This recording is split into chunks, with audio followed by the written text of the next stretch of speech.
13ஆம் அதிகாரம் 6ஆம் வசனம். 13:6. அதனாலே நாம் தைரியம் கொண்டு கர்த்தர் எனக்கு சகாயர், நான் பயப்படேன், மனுஷன் எனக்கு என்ன செய்வான் என்று சொல்லலாமே.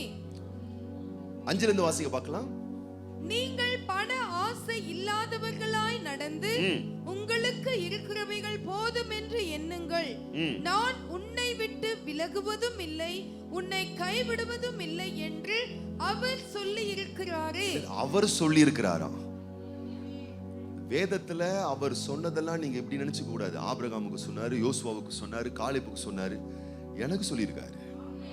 ஏன்னா இன்னைக்கு யோசுவா இல்ல, இன்னைக்கு காலேப் இல்ல, இன்னைக்கு ஆபிரகாம் இல்ல, இன்னைக்கு தாவீது இல்ல, கர்த்தர் இருக்கிறாரு.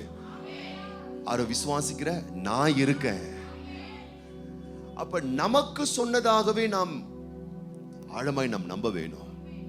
எனக்கு அதை சொல்லி இருக்கிறாரு, எனக்கு அதை அறிவிச்சிருக்கிறாரு, அவர் சொல்லி இருக்கிறாரே. 5ஆம் வசனத்துல எப்படி வருது?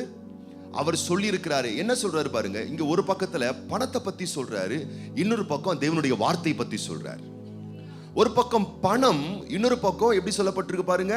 நான் உன்னை விட்டு விலகுவதும் இல்லை, உன்னை கைவிடுவதும் இல்லை என்று அவர் சொல்லி இருக்கிறாரு. பக்கத்துல பார்த்து சொல்லுங்க. ஒரு பக்கம் பணம், ஒரு பக்கம் வார்த்தை. அல்லேலூயா. எதை பிடிச்சுக்க போறீங்க? வார்த்தையை நீங்களே வச்சுக்கோங்க ஐயா, பணத்தை கொடுத்துருங்க ஐயா.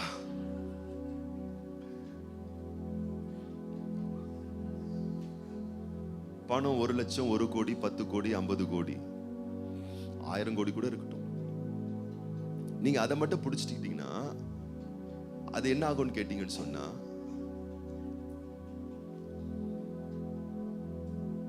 பணம் இருக்கும், பக்கத்துல பார்த்து சொல்ல, பணம் இருக்கும், ராத்திரி தூக்கம் இருக்காது. அப்படியா ஐயா?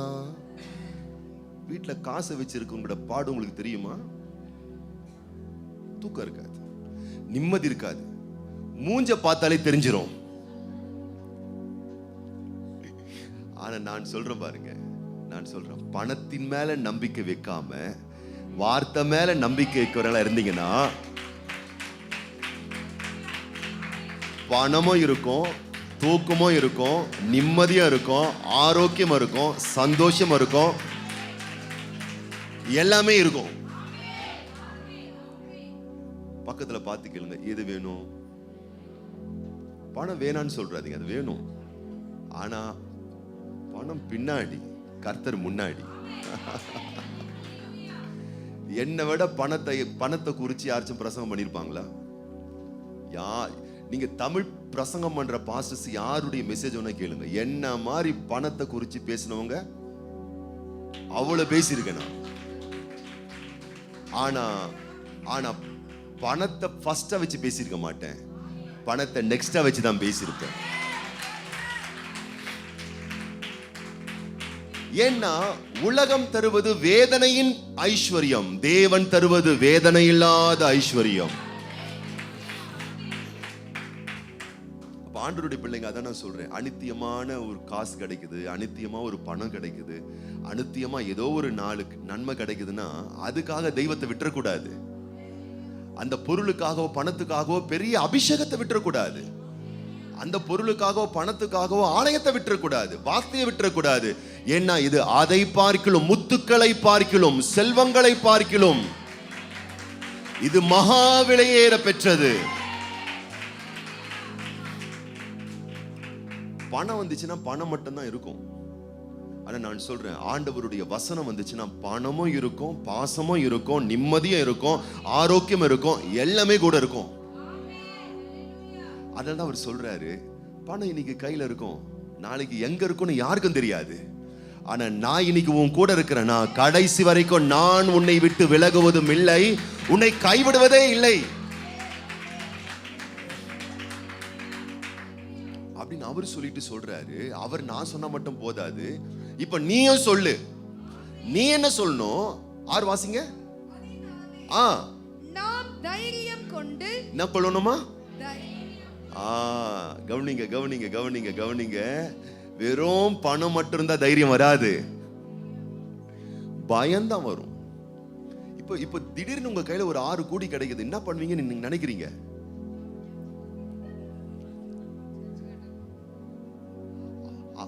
6 கோடி 6000 கோடி கோடா கோடி உங்ககிட்ட திட்டம் இருந்ததுன்னா, அதுக்குரிய பிளான் இருந்துச்சுன்னா, அதுக்குரிய தரிசனம் இருந்துச்சுன்னா, அதுக்குரிய மனசு இருந்துச்சுன்னா, நான் சொல்றேன் பாருங்க, அந்த நோக்கம் நிறைவேறும். இல்லைன்னா வச்சுக்கொள்ளுங்களேன், விரயமாக்குவீங்க, வீணாக்குவீங்க, நிம்மதியை இழப்பீங்க. கடைசியில் நீங்க பாத்தீங்கன்னா 5000 இல்ல 1000 கோடி கொடுத்தா கூட இன்னும் சில வருஷத்துக்கு அப்புறம் ஒன்னும் கிடையாது. அந்த இடத்துக்கு தான் நீங்க வருவீங்க. பக்கத்துல எல்லாம் பார்த்து சொல்லுங்க, உங்க கையில கர்த்தர் கொடுத்த காசு பணம் மாதிரி வேற யார் கையிலாச்சும் கொடுத்திருந்தா எங்கேயோ போயிருப்பான். உன் பக்கத்துல பார்த்து சொல்லுங்க, உன் கையில எவ்வளவு கோடி வந்தது தெரியுமா? அதை கர்த்தருக்கும் ஒழுங்கா கொடுக்காம, அதை ஞானமாவும் செயல்படாம, அதை சரியாவும் கையாளாம எல்லாத்தையும் விட்டுட்டு பேந்த முழிச்சு நிக்கிறீங்க இன்னைக்கு. அல்லேலூயா. அப்ப நான் சொல்றேன், பணம் வரத்துக்கு முன்னாடி கர்த்தருடைய வார்த்தை வரணும், வாழ்க்கையில தரிசனம் வளரணும், நல்ல நல்ல நோக்கம் இருக்கணும். பாருங்க, அங்க வந்து இது இறங்கிச்சுன்னா நான் சொல்றேன், நோக்கமும் தரிசனமும் நிறைய வரும், வாழ்க்கையும் நல்லா இருக்கும். பாருங்க,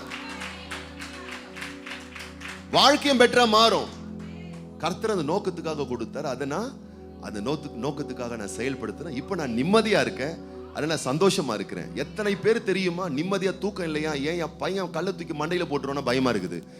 ஏன் மொத்த சொத்தையும் அவர் பேர்ல எழுதி வச்சிருக்கிறாரு. அவரு உயிரை வாங்குறதுக்கு யாரும் இல்லை, பத்துதுங்களே. இல்ல இல்ல, நான் சொல்றேன், தேவனுடைய வசனமும் வார்த்தை இருந்துச்சுன்னா நான் சொல்றேன், அதை விட பெரிய அரண். தேவ மகிமை பாருங்க, தேவ வல்லமை பாருங்க. அதனால நான் சொல்ற ரகசியம் என்னன்னு கேட்டீங்கன்னா, பணத்தை கொண்டு வர ரகசியத்தை தான் நான் பேசிக்கிட்டு இருக்கேன். பணத்தை எதிர்க்கிற விஷயத்தை பத்தி நான் பேசல. ஏன்னா பணமோ எல்லாவற்றிற்கும் உதவுகிற ஒரு விஷயமா இருக்கு. ஆனா ஆசை எங்க இருக்கணும்? அல்லேலூயா. அப்ப நீங்க உண்மையாவே கர்த்தர் மேல ஆசை வச்சிருக்கீங்க, பணத்தின் மேல ஆசை வைக்கலன்றதுடைய அடையாளம் என்ன? மறுபடியும் கேட்கிறேன், நீங்க உண்மையாவே பணத்தின் மேல ஆசை வைக்கல, கர்த்தர் மேலதான் ஆசை வச்சிருக்கீங்கன்னா அதனுடைய அடையாளம் என்ன? நான் சொல்லட்டுமா? உங்களுக்கு மாசம் மாசம் வர பணத்தின் மேல நீங்க ஆசை நம்பிக்கை வைக்காம கர்த்தர் மேல நீங்க நம்பிக்கை வச்சீங்கன்னா, கர்த்தர் உங்களுக்கு மாசம் மாசம் கொடுக்கிற அந்த பணத்துல இருந்து உண்மையா உத்தமமா கர்த்தருக்கு கொடுப்பீங்க. அதுலயே கர்த்தர் கண்டுபிடிச்சிருவார். இது அதுதாங்க நீங்க செய்யற அந்த உண்மை தன்மை. கர்த்தர் ஏன் கொடுக்கிறாருன்னு கேட்டீங்கன்னா, உங்க உண்மையை சோதிக்கிறதுக்காக தான், வேற ஒண்ணும் இல்ல. உண்மையுள்ள மனுஷன் ஆமா கொடுத்தாரு ஒரு காலத்துல, ஆனா இப்போ இல்ல. ஏன்னா கொஞ்சத்துல என்னவா இல்ல, நம்ம உண்மையா இல்ல. உண்மையா இருக்கிறவனை தான் அநேகத்தின் மேல் தேவன் ஆசீர்வதிக்கிறார், அதிபதியாய் மாற்றுகிறார். அப்ப நீங்க பணத்தின் மேல ஆசை இல்ல, ஆண்டவருடைய வார்த்தை மேலதான் ஆசை இருக்குன்னா அதனுடைய அடையாளம் என்ன? இப்ப பாருங்களேன், நானும் ரவுடி தான் அப்படின்னு யார் வேணாலும் சொல்லிக்கலாம், அத்தாட்சி தேவையில்லை. சும்மா நாக்க கொன்னுருவம் படம் ஒண்ணு பொருள் வச்சிருக்கோம்ல போட்டுருவோம்ல அப்படின்னு யார் வேணாலும் சொல்லலாம். நானும் ரவுடின்னு யார் வேணாலும் சொல்லலாம். அதற்கு என்ன வேண்டியதில்லை, சான்றிதழ். ஆனா நானும் டாக்டர் தான் சொல்ல முடியாது. நானும் ஒரு டாக்டர் தான் எல்லாரையும் சொல்ல முடியாது, எல்லாராலும் சொல்ல முடியாது. ஏன்னா நானும் டாக்டர் தான் அங்க ப்ரூவ் பண்ணணும், அங்க சர்டிபிகேட் வேணும், அங்க சான்றிதழ் வேணும். எத்தனை பேர் ஆமென் சொல்றீங்க? அல்லேலூயா. அப்ப அதே மாதிரிதான் பரலோகம் ஒரு சர்டிபிகேட் கொடுக்கணும். இவன் என் மேலதான் நம்பிக்கை ஆசை வச்சிருக்கானா இல்ல பணத்தின் மேல ஆசை நம்பிக்கை வச்சிருக்கானா? தெளிவா சொல்றேன், பணத்தின் மேல ஆசை நம்பிக்கை வச்சீங்கன்னா அது வராது. அல்லேலூயா. கர்த்தர் மேல நம்பிக்கை வச்சாதான் அது உங்ககிட்ட வரும். ஏன்னா நல்லா புரிஞ்சுக்கோங்க, பணம், அந்த செல்வம் என்பது மிகப்பெரிய சக்தி வாய்ந்தது, மிகப்பெரிய ஒரு ஆற்றல் உள்ளது. ஆகவேதான் அதை ஐஸ்வர்யத்தை சம்பாதிப்பதற்கான பலத்தை தேவன் தராரு. அப்ப அந்த ஆற்றல் என்ன பண்ணுதுன்னு கேட்டீங்கன்னா, அதுக்கு ஒரு கால்குலேஷன் தெரியும். தேவனுடைய ராஜ்யத்தையும் நீதியும் தேடுறவங்க வீட்டுல வந்து அது டொக்கு டொக்குன்னு தட்டும். ஐஸ்வர்யம் வந்து அது தட்டும் பாருங்க. அப்போ ரவுடி தான் சொல்றதுக்கு சான்றிதழ் தேவையில்லை, டாக்டர் தான் சொல்றதுக்கு சான்றிதழ் தேவை. அப்ப நான் கர்த்தருக்கு பிரியமானவன் சொல்றதுக்கு என்ன, நான் கர்த்தருக்கு பிரியமில்லாதவங்க, நாங்க அவிசுவாசின்னு சொல்றதுக்கு சர்டிபிகேட் தேவையில்லை. நான் கர்த்தருக்கு பிரியமானவன் சொல்றதுக்கு என்ன வேணும்? சர்டிபிகேட் வேணும். அததான் எபிரேயரின் புஸ்தகம் 1 அதிகாரம் 4 ஆண்டவர் சர்டிபிகேட் கொடுக்கிறாரு. எபிரேயரின் புஸ்தகம் 11 அதிகாரம் 4 ஆண்டவர் என்ன பண்றாரு? சர்டிபிகேட் கொடுக்கிறாரு. எப்படி சர்டிபிகேட் கொடுக்கிறாரு பாருங்க. விசுவாசத்தினாலே ஆபேல் காயினுடைய பலியிலும் மேன்மையான பலியை தேவனுக்கு செலுத்தினான், அதனாலே அவன் நீதிமான் என்று சாட்சி பெற்றான். அவனுடைய காணிக்கைகளை குறித்து தேவனே சாட்சி கொடுத்தார். அவன் மரித்தும் இன்னும் பேசுகிறான். பரலோகமே சாட்சி கொடுக்கும். இன்னைக்கு சொல்லுங்க, நம்மளை குறித்து பரலோக தேவன் சாட்சி கொடுப்பாரா? ஆண்டவர் சொல்வார், நான் கொடுப்பது அதிகம், நீ தம்மாத்தூண்டு கொசுரை மட்டும் கொடுத்துக்கிட்டு இருந்தா நான் எப்படி சாட்சி கொடுக்க முடியும்? அல்லேலூயா. அதிலே நம்ம கண்டுபிடிச்சிடலாம் நம்ம உண்மையாவே பணத்தின் மேல ஏன் நமக்கு வர மாட்டேங்குதுன்னு கேட்டீங்கன்னா, உண்மையற்ற ஒரு நிலை. தேவன் நம்மளால என்ன பண்ண முடியல? சாட்சி கொடுக்க முடியல. ஆபேலை குறித்து சாட்சி கொடுக்கிறாரு. ஒரு ரவுடிக்கு சாட்சி தேவையில்லை, ஒரு டாக்டருக்கு சாட்சி வேணும். அப்போ ஒரு அவிசுவாசிக்கு என்ன தேவையில்லை? சாட்சி தேவையில்லை. ஆனா விசுவாசிக்கிறவனுக்கு சாட்சி வேணும். அந்த சாட்சி எங்கிருந்து வருகிறது? என் வாழ்வில் ஐஸ்வர்யமும் பணத்தின் மேல் நான் நம்பிக்கை அறுக்கன்னு சொன்னா சாட்சி தேவையில்லை. நான் ஐஸ்வர்யத்தின் மேல நம்பிக்கை இல்லை, கர்த்தர் மேல நான் நம்பிக்கையா இருக்கேன்னா சாட்சி வேணும். அது என்ன சாட்சி? பரலோகமே வந்து சாட்சி கொடுக்கும். ஈவன் கொடுக்கிற விஷயத்துல மேன்மையான பலியை அவன் செலுத்துகிறான், மேன்மையா கர்த்தருக்கு கொடுக்கிறான். அப்ப அந்த சாட்சி நம்ம எடுக்கும் போது என்ன ஆகும்னு கேட்டீங்கன்னா, நமக்குள்ள விசுவாசம் வளர ஆரம்பிக்கும், ஃபெய்த் வளர ஆரம்பிக்கும், நம்பிக்கை வளர ஆரம்பிக்கும். அப்ப நம்பிக்கை வளர ஆரம்பிக்கும் பொழுது எபிரேயரின் ஆக்கியோன் எழுதுகிறாரு, பணம் என்னைக்கு வேணா உன்னை கைவிடும், ஆனா கர்த்தர் ஒரு நாளும் உன்னை கைவிட மாட்டாரு. அதான் 13:5 சொல்றாரு. எபிரேயர் 13:5 சொல்றாரு, ஆசை எங்க வைக்காதீங்க? பணத்தின் மேல வைக்காதீங்க. ஆசை எங்க வைக்காதீங்க? அங்க வைக்காதீங்க. ஆசையை எங்க வைங்க? ஆண்டவருடைய வசனத்தின் மேல வைங்க. ஏன் வசனத்தின் மேல வைக்கிறீங்க? வார்த்தையின் மேல வைக்கிறீங்கன்னா, வசனம் சொல்லுது, நான் உன்னை விட்டு விலகுவதும் இல்லை. பக்கத்துல பார்த்து சொல்லுங்க, பணத்தை நீங்க தான் பிடிச்சுக்கணும், இல்லனா எவனாச்சும் பிடிச்சிட்டு போயிடுவான். ஆனா கர்த்தரை நீங்க பிடிக்க வேணாம், அவர் உங்களை பிடிச்சுப்பாரு. அவர் உங்களை பிடிச்சுக்கிறாரு, அவர் உங்களை பற்றி கொள்றாரு. அப்ப அவர் நம்மை பற்றி கொள்றதுனால, நான் உன்னை விட்டு விலகுவதும் இல்லை, உன்னை கைவிடுவதும் இல்லை என்று அவர் சொல்லி இருக்கிறாரு. அப்படி சொன்னதுனால இப்ப என்ன வருது? அடுத்த வசனம் எதனால? கவனிங்க, இதுதான் ரொம்ப முக்கியம். தைரியம் சும்மா வராது. இங்க பிரசங்கம் பண்ணும் போது வர்ற தைரியம் அது சரியான தைரியம் அல்ல, அது துவக்கம். ஆனா உன் தனிமையிலையும் உனக்கு தைரியம் வரணும், உன் சவால்ல உனக்கு தைரியம் வரணும், உன் போராட்டங்கள்ல உனக்கு தைரியம் வரணும்னா எப்படி வரணும்னா, அதனாலே என்ற வார்த்தை துவங்குது பார்த்தீங்களா, அங்க நீ உண்மையா இருந்தீன்னா இங்க தைரியம் வரும். அப்படின்னா நான் பற்ற எதன் மேலையும் வைக்கல, ஆண்டவருடைய வார்த்தை மேல நான் வச்சிருக்கிறேன், வசனத்தின் மேல வைக்கிறேன், நான் கர்த்தர் மேல வச்சிருக்கிறேன், நான் தெய்வத்தின் மேல வச்சிருக்கிறேன். அந்த இடத்துக்கு நீங்க வந்தாதான், அதனாலே நாம் தைரியம் கொண்டு அந்த இடத்துக்கு நீங்க வந்தாதான், நான் சொல்றேன், ஃபுல் கான்ஃபிடென்ட் உங்களுக்குள்ள உண்டாகும், தைரியம் உங்களுக்குள்ள உண்டாகும். ஏதும் என்னை அசைக்க முடியாது. தைரியம் கொண்டு கர்த்தர் எனக்கு அவர் ஹெல்ப் பண்ணுவாரு. மனுஷன் எனக்கு என்ன செய்வான் என்று சொல்லலாமே. அப்படி வந்து இங்க நீங்க சொல்லிட்டு ஈஸியா போயிடலாம். எங்க இப்ப நான் உங்களை பார்த்து சொல்ல சொன்னா நீங்க சொல்லிட்டு ஈஸியா போயிடலாம். ஆனா உங்களுடைய சவால்கள் மத்தியில நீங்க சொல்லணும்னா உள்ள போய் ஸ்டோர் ஆயிருக்கணும். பரீட்சை எழுதுற பசங்க பாருங்க, வீட்டுல நீங்க கூட எக்ஸாம் எழுதுற பிள்ளைங்க பாருங்க, உங்க பிள்ளைங்க நல்லா படிச்சியா, ரிவிஷன் பண்ணியா, ரைட், எனக்கு சொல்ல ஆன்சர் சொல்லு, அழகா சொல்லுங்க. ஆனா எக்ஸாம்ல போயிட்டு பாத்தீங்கன்னா டீச்சர் கூப்பிடுவாங்க, நான் உங்க பிள்ளை எப்படி மார்க் எடுத்திருக்குன்னு. இல்ல மேடம், இல்ல அவ நல்லா படிச்சா, எனக்கு தெரியும். வீட்ல ஆன்சர் பண்றது முக்கியம் இல்ல, எக்ஸாம்ல ஆன்சர் பண்ணும், அதுதான் முக்கியம். உங்ககிட்ட புக்கைய மனப்பாடம் ஒண்ணி ஒப்பிக்கிறதுனால என்ன ரிவார்டு கிடைக்க போகுது? பக்கத்துல பார்த்து சொல்லுங்க, நீங்க சர்ச்சில் அப்படியே மனப்பாடமா ஒப்பிக்கிறதுனால என்ன ரிவார்டு கிடைக்க போகுது?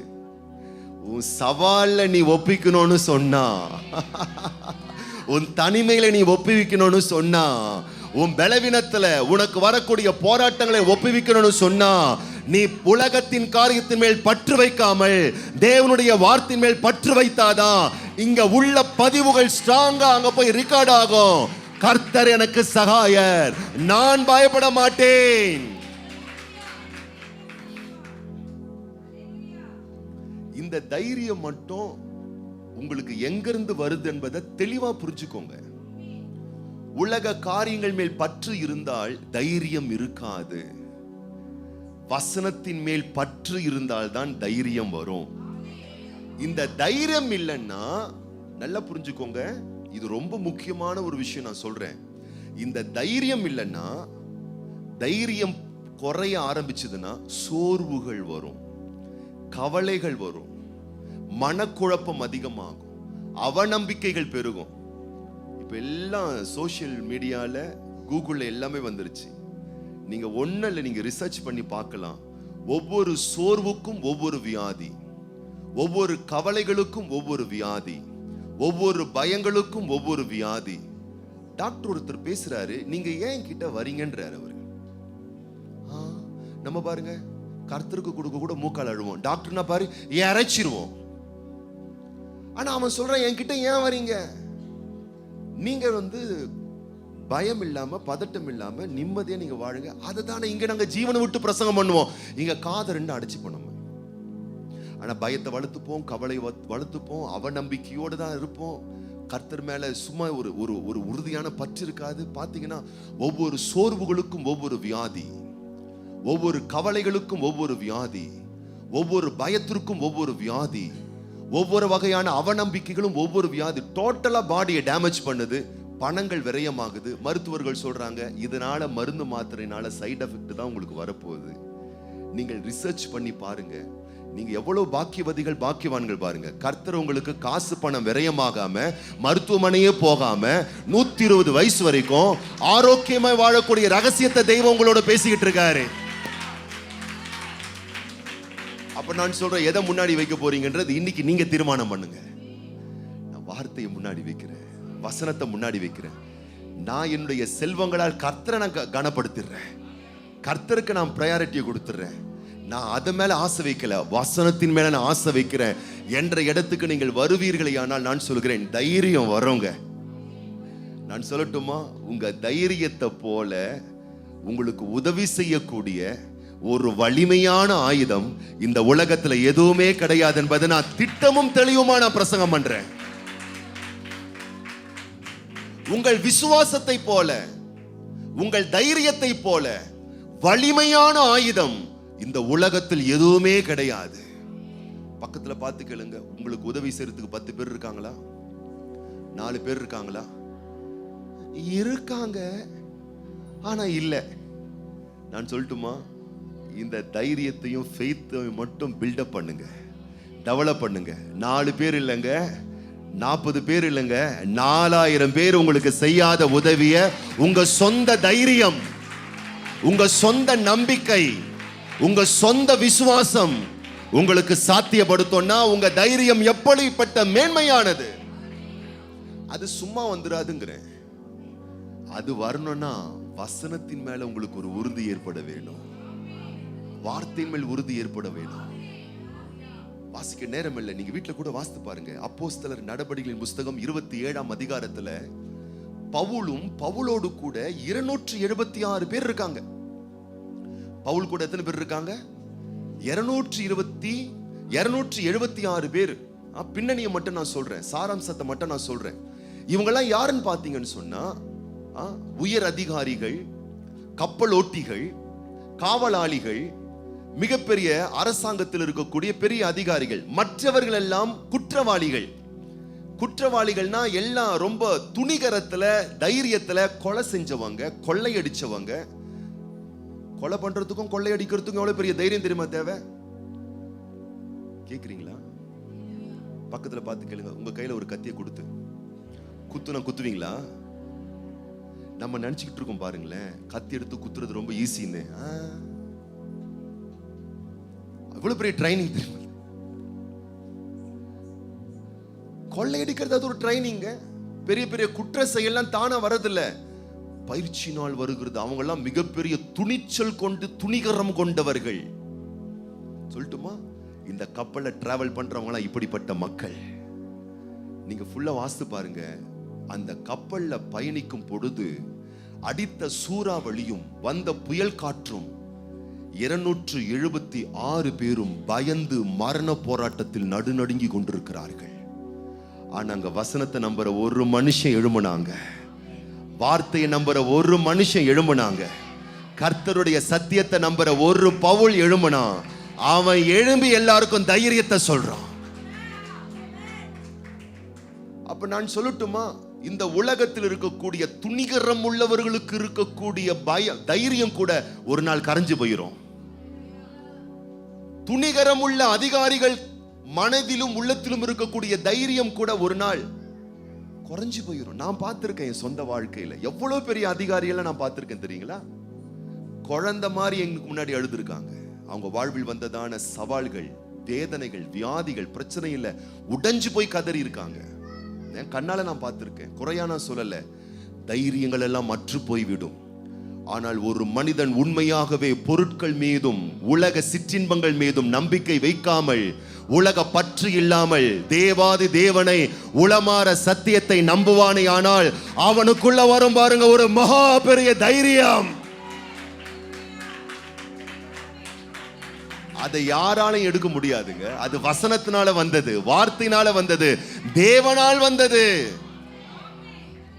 அந்த தைரியம் உங்களை ஆரோக்கியமா வச்சுக்கும். அந்த தைரியம் உங்கள் பலத்தோட வச்சுக்கும். அப்ப வசனத்தை அழகா கவனிங்க. அதனாலே நாம் தைரியம் கொண்டுனா சும்மா தைரியம் வந்துடாது. தேவன் என்னை விடமாட்டார் என்ற அந்த உறுதியான நம்பிக்கை தான் உங்களை ஹெல்த்தியா வச்சுக்கும். அப்பதான் நம்ம சொல்ல முடியும், நான் பயப்பட மாட்டேன், மனுஷன் எனக்கு என்ன செய்வான் என்று. இங்க நம்ம சொல்லிட்டு போயிடலாம், மனுஷனுக்கு என்ன செய்வான். வீட்டுக்கு போனதுக்கு அப்புறமா தான் ராத்திரி திடீர்னு சல்லுன்னு சவுண்டு கேட்கும். ராத்திரி என்ன செய்வான் நம்ம செஞ்சுட்டான் போல இருக்குது. ராத்திரியே செத்துருவோம். ஆமா, ஆனா நான் சொல்லட்டுமா, நீங்க பற்ற கர்த்தர் மேல வச்சீங்கன்னா ஜில் ஜில் சவுண்டோ ஜங் சவுண்டோ எதுவுமே உங்களை அசைக்க முடியாது. அப்படிப்பட்ட மகா பெரிய தைரியம், மகா பெரிய வல்லமை உங்களை ஆளுகை செய்யும், உங்களை ஆட்கொள்ளும். அப்புறம் என்ன ஆகும்? எரிகோவின் சுவர் உங்களுக்கு முன்பதாக இடிந்து விடும். நான் சொல்லுகிறேன், கட்டாத வசதியான வீடுகள் எரிகோவின் கோட்டைக்குள்ள இருக்கு. அதை நீ கிளைம் பண்ணி எடுப்ப. நட்டாத தோட்டங்கள், வெட்டாத கிணறுகள், பாலும் தேனும் ஓடுகிற நலமும் விசாலமான ஆசீர்வாதங்கள் உனக்கு அங்கே இருக்கிறது. நீ அதை சுதந்தரித்துக் கொள்வாய், நீ எடுத்துக் கொள்வாய், நீ பெற்று அனுபவிப்பாய்.